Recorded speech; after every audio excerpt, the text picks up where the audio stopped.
My mother gave my brother the chair, she gave me the floor. She gave him fresh fish, steaming rice, soft leather shoes. She gave me bones. Scraps. Silence. For 20 years, I lived in the same house as a woman who looked at my brother like he was a blessing from heaven, and looked at me like I was proof that heaven had made a mistake. And the worst part? I never knew why. Not when I was 7, kneeling on a dirt floor that smelled like salt and smoke. Not when I was 12, mending torn fishing nets until my fingers burned. Not when I was 16, watching my brother walk to school while I stayed behind to scrub pots blackened by charcoal fire. I only knew one thing. In my mother's eyes, Mateo was the golden child, and I was the ghost in the room. But remember this, the child she called a mistake was the one who stayed. If you've ever felt invisible in your own family, if you've ever watched someone else get the love, the praise, the chances, if you've ever been treated like less while someone else was treated like royalty, then stay with me. Because this story begins in a small Afro-Mexican fishing village on the coast of Veracruz, where the air smelled like sea salt fried plantains, and wet rope, where drums sometimes echoed at night from festivals honoring old roots older than memory, and where one mother's obsession with blood nearly destroyed her family. But the truth?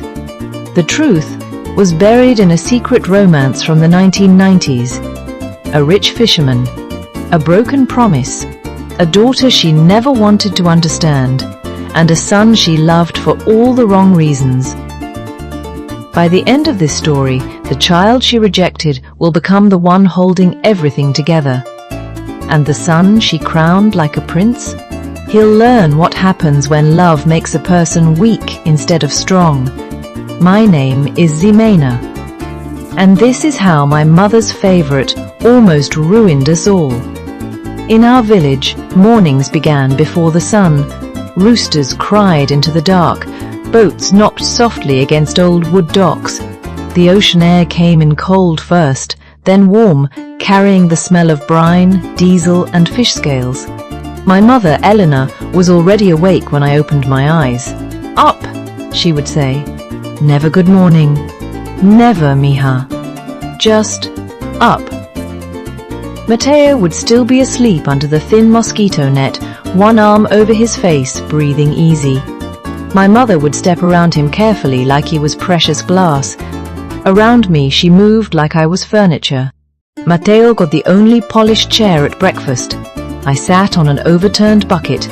He got the center of the fish, flaky and tender. I got the tail, the spine, whatever was left. He got sent into town with neat clothes and coins in his pocket. I got a basin, a knife, and another list of chores. At first, I thought that was just life. Then came the little humiliations. One afternoon, when I was maybe 10, I stood outside while women from the village praised Mateo for reading aloud from an old schoolbook. My mother smiled so wide I barely recognized her. Then she saw me watching. Her smile disappeared. "Don't stand there like that," she snapped. "Go wash the pots." I looked down at my hands. They were already cracked from soap and salt water.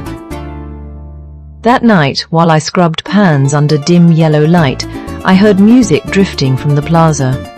Hand drums, laughter, a stringed rhythm dancing with the wind. I started humming along.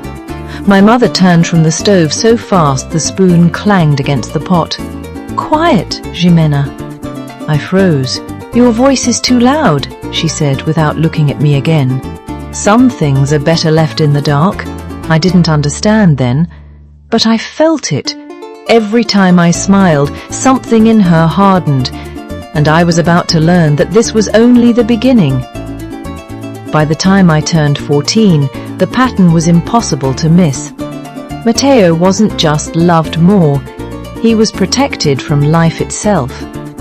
When the village school asked for payment for books, my mother sold her silver earrings. When I needed sandals because mine had split open at the heel, she tied the straps with twine and told me to stop complaining. When Mateo said he was tired, she told him to rest. When I said I was tired, she said, "That is what work feels like." The village knew it too, though no one said it directly. Old women at the dock would glance at me, then at my mother, then look away. Men untangling nets would fall quiet when Elena walked by with Mateo beside her like a parade. And still, every now and then, Mateo would do something that made it harder to hate him. He'd slip me half his sweetbread when mother wasn't looking. He'd whisper answers from his school lessons while I scrubbed cassava in a tin bowl. Once, during a storm, when thunder shook the shutters and rain came in sideways, he brought me the blanket from his bed and pretended he didn't know where it went. He wasn't cruel. He was just raised inside a lie. And lies are dangerous when they sound like love. When I was 17, the village hosted a celebration by the water. Lanterns swayed above the square. The smell of grilled fish, cinnamon and hot oil hung thick in the air. Children ran between dances. Drums beat from somewhere near the church. I had spent 2 weeks sewing a dress from leftover fabric. Deep blue, with bright embroidery I copied from patterns I'd seen on older women's skirts. It wasn't expensive, but it was mine. I stepped into the light feeling beautiful for the first time in my life. Then my mother saw me. Her eyes scanned the dress, then my face. And right there, in front of everyone, she said, "Take that off." The music around us kept going, but I heard nothing. I thought I'd misheard her. She stepped closer. "You don't dress above your station, do you hear me?" People were watching now. I swallowed hard. I made it myself. That is exactly the problem. The words hit harder than a slap. Before I could answer, Mateo came running over, already dressed in the pressed white shirt my mother had spent money we didn't have to buy him. "Ma, leave her alone," he said. "Wrong move." My mother turned on him instantly, softening as if a switch had been flipped. "Not tonight, Mateo. You deserve peace. Don't involve yourself. Deserve peace." As if I had earned pain. That night, I sat behind the house near the stacked crates, the smell of wet earth and old wood rising around me. I could hear the festival from far off. Laughter, singing, life happening without me. And that was when my mother came outside and changed everything. She sat down without looking at me. "The village is too small," she said. I said nothing. "Mateo has a future, a real one. He cannot waste it here." I turned slowly. "What does that mean?" "It means we're leaving." My stomach dropped. For one foolish second, I thought maybe this would be a new beginning. Maybe in the city things would change. Maybe she would see me differently. Maybe I would finally become something other than the mistake in her kitchen. But then she said, "In Mexico City your brother will rise, and you will work. Stay out of his way. Do not bring shame to him. Not us. Him. Even our future belonged to him." Still, I packed my small bag. Because sometimes the door out of suffering looks a lot like hope. And sometimes it opens into something worse. Mexico City did not welcome gently. It swallowed. The air smelled nothing like the coast. No salt, no breeze, just hot pavement, engine smoke, frying oil, wet concrete, and too many people moving too fast. Neon signs blinked over cracked sidewalks. Buses roared. Music spilled from open bars. Men sold lies on every corner, dressed like opportunity. Mateo fell in love with it immediately. My mother did too. She rented one cramped room and treated it like a palace because, in her mind, this was where her son would become what she had always promised him he was: important. For the first few weeks, she dressed him carefully, smoothed his collar, fixed his hair, and told him, "You were made for more." To me, she handed a bucket and said, "Find work." So I did. In the basement of an upscale boutique, under cold fluorescent lights and the constant hum of old machines, I swept floors and sorted fabric scraps. Silk, linen, velvet, sequins that caught the light like little stars. I worked silently, breathing in steam, dust, starch, and dye until my lungs felt lined with cloth. That was where I met Tia Rosa. She wasn't my aunt by blood, but from the moment she saw me tracing embroidery patterns with my eyes, she became the first person who looked at me like I might become something. She was short, round, loud, always chewing cinnamon gum, always carrying a pincushion on her wrist like a bracelet of tiny knives. "You watch like a hungry cat," she told me one night. "I'm just curious." "No," she said, threading a needle without glancing down. "You are starving." She started leaving scraps for me, then lessons, then chances. How to hold tension in a stitch, how to read a hem by touch, how to see where a garment wanted to fall before the fabric knew it itself. At night, when the others left, I stayed. I stitched flowers from Costa Rica memory, wave patterns from Veracruz mornings, rhythms I had heard in drums as a child. I turned homesickness into design, and slowly, fabric began answering back. But while I was building something, Mateo was drifting. At first, it looked harmless. New friends, late nights, easy money, a silver watch he couldn't explain, shoes finer than anything we had ever owned. Then came the man who called himself Rico. Rico smelled like expensive cologne over cheap danger.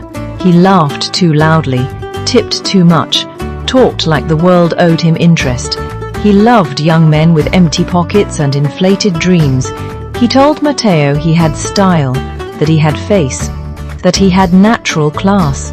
The same poison my mother had fed him for years, now coming from a man in polished shoes. "You're not meant to work like regular people," Rico told him one night, words my brother later repeated almost exactly. "You're meant to move up." Move up. Those two words ruined him. Within months, Mateo was helping at social clubs, private parties, backroom deliveries. He never said exactly what he carried or who he carried it for. He just smiled too much and slept too little and came home smelling like liquor, perfume, and panic. My mother refused to see it. "He is networking," she said. "He looks scared," I replied. "He looks successful." That was the day I understood something cruel. Some parents do not love who their child is. They love the fantasy that child reflects back to them. And that fantasy had made my mother blind. Meanwhile, my work reached upstairs. A designer came down one evening to inspect altered samples. He stopped cold when he saw a jacket I had embroidered after hours. Black fabric, burnt gold thread, patterns like waves, roots, and heartbeat. He touched the cuff. "Who made this?" My throat went dry. Tia Rosa answered before I could. "She did." He looked at me for a long time. Then he said, "Do it again. Better. This time for money." But when I rushed home with my first real pay, my mother barely looked at it, because Mateo had not come home. And outside our window, somewhere deep in the city, the first crack in his perfect life had already opened. The call came just before dawn, a pounding at the door, my mother gasping awake. The room still dark, thick with sweat and stale cooking oil. I opened it and found Mateo half-conscious between two strangers. His lip was split, his shirt was stained. His hands were shaking so hard he could barely hold himself up. One of the men muttered, "He owes people." Then both disappeared before I could ask anything else. My mother screamed his name and pulled him inside like she could drag him back into innocence by force. But innocence was gone. For weeks after that, our room became a battlefield. Mateo sweating through sheets, vomiting into metal bowls, begging for water, begging for money, then swearing he was fine, then breaking down again. The smell was awful. Medicine, blood, sour breath. fear. I missed work to hold him upright. I wiped his face while my mother cried beside him. I ran down 4 flights of stairs for broth, for pills, for ice, for help that never came fast enough. And when the worst of it hit, when he started babbling names, pleading with shadows, insisting someone was outside waiting to kill him, it was Tia Rosa who saved us. She showed up with 2 plastic bags of food, a nurse's number, and exactly 0 patience for self-pity. Enough crying, she barked at my mother. Either help the boy live or move aside. I loved her for that. Because someone had to force progress. For 3 days, we lived in chaos. The city outside kept roaring horns, sirens, vendors shouting under the heat. But inside that room, time shrank to breaths, fever, and the scrape of chairs on concrete. On the 4th day, Mateo grabbed my wrist so hard it hurt. "I'm sorry," he whispered. His eyes were red, unfocused, scared like a child lost in a crowd. I should have felt triumphant. I should have remembered the years he was chosen, and I was not. Instead, I remembered the storm blanket, the sweet bread, the moments he had tried in his small way to be good inside a broken system. So I stayed. Remember this, the child she called a mistake was the one who stayed. I returned to work exhausted, carrying family disaster in my bones. But pain sharpened me. My designs grew bolder, cleaner, richer. One collection led to another, then a buyer, then a feature, then a name. I launched my label, Ximena's Echo. Afro-Mexican rhythm in modern silhouettes, coastal memory stitched into luxury, the soul of women who survived. Success came fast, magazine mentions, private clients, a studio with sunlight, then a workshop, then enough money that my mother no longer had to count every coin. And still, she never looked at me with pride the way she looked at Mateo's photograph, even after his collapse, even after my rise. Then she got sick. By the time the doctors admitted her, the hospital room smelled like antiseptic, wilted flowers, and endings. The fluorescent light turned her skin waxy. The machines clicked and sighed around her like quiet warnings. I stood at the foot of her bed in a tailored cream suit I had made myself. She looked at me with something I had never seen from her before. Fear. "Ximena," she whispered, "come closer." I did. Her fingers trembled against the blanket. "There is something I never told you." Outside the window, the city glowed cold and far away. Inside that room, my entire life began to tilt. She told me about a summer on the coast, about being young, beautiful, desired, about a wealthy fisherman who owned the biggest fleet in Veracruz, a man with money, status, and the kind of confidence poor girls mistake for destiny. She loved him, she said. He promised things. Then she got pregnant, and when she told him, he chose another woman, a woman with name, status, and the right kind of family. My mother closed her eyes as if she could still feel that wound decades later. When Mateo was born, she said, he looked exactly like him. My chest tightened. "And me?" I asked. She looked at me then, really looked. "You looked like survival." The room went silent. Then came the sentence that explained everything and fixed nothing. "I loved your brother because he reminded me of the man I wanted. I rejected you because you reminded me of the truth." I could barely breathe. She started crying. Not elegant tears, not movie tears, ugly, tired, frightened tears from a woman who had ruined too much and finally understood it. "I worshipped blood," she whispered, "and I punished character. I thought that was the deepest cut." It wasn't. Because then she reached for my hand and said, "Find your brother, bring him back to you. He is weak, but you are not." And a few hours later, my mother died, still chasing the ghost she had mistaken for love. After the funeral, I went looking for Mateo.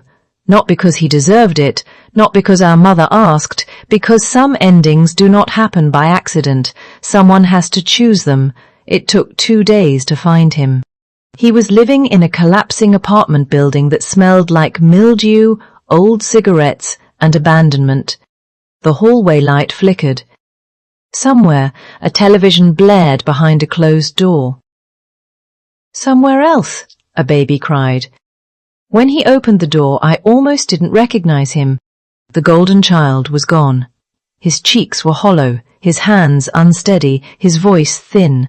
For a second, anger rose in me, hot and clean. All those years, all that worship, all the chances wasted. But then he looked at me and said, "Did she ever love me, or just what I looked like?" And just like that, the anger changed shape. Because he had been used too. Not like me, but used all the same. I stepped inside. The window was cracked. Traffic hissed below. Late afternoon light fell across empty bottles and unpaid bills. "She loved a memory," I said quietly, "not a person." He sat down hard, like the truth had weight. I could have left him there. I could have called it justice. Instead, I gave him the one thing our family had never understood correctly, a chance tied to responsibility. I brought him to my factory the next morning. The place smelled like clean cotton, pressed steam, coffee, and fresh-cut wood. Sunlight poured through high windows. Machines whirred in steady rhythm. Women laughed at one table while sorting thread. At another, a young apprentice measured hems with fierce concentration. Life, order, purpose. Mateo stood in the middle of it all like a man entering a language he had never learned. I led him to a loom. "This business," I said, "exists because nobody saved me. I had to save myself." He nodded, eyes lowered. Then I placed a folder in front of him. His brow tightened. "What is this?" "Half." He stared at me. "Half of what?" "Half of the company." He looked up so fast I thought he might refuse to breathe. "No," he said immediately, "I can't." "You can," I interrupted, "but listen carefully." The room seemed to still around us.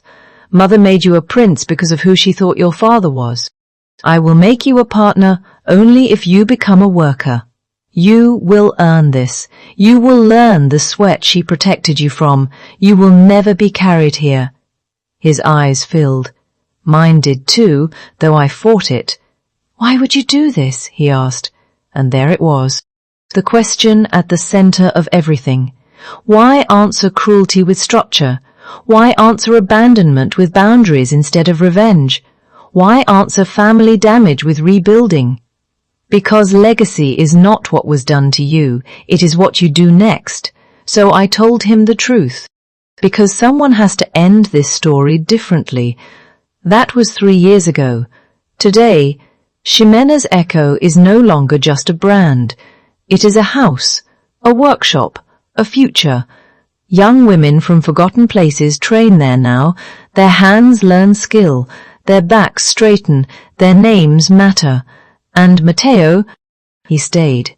He got clean. He learned the books, then the floor, then the shipping room, then the loom. He stopped trying to look important and started becoming useful. For the first time in his life, he earned respect the hard way. Sometimes, on quiet evenings, when the factory lights glow gold and the city sounds soften outside, we sit with cups of coffee and say very little. We don't need to. We both know what survived us. Not our mother's obsession, not the rich fisherman's blood, not the fantasy of status.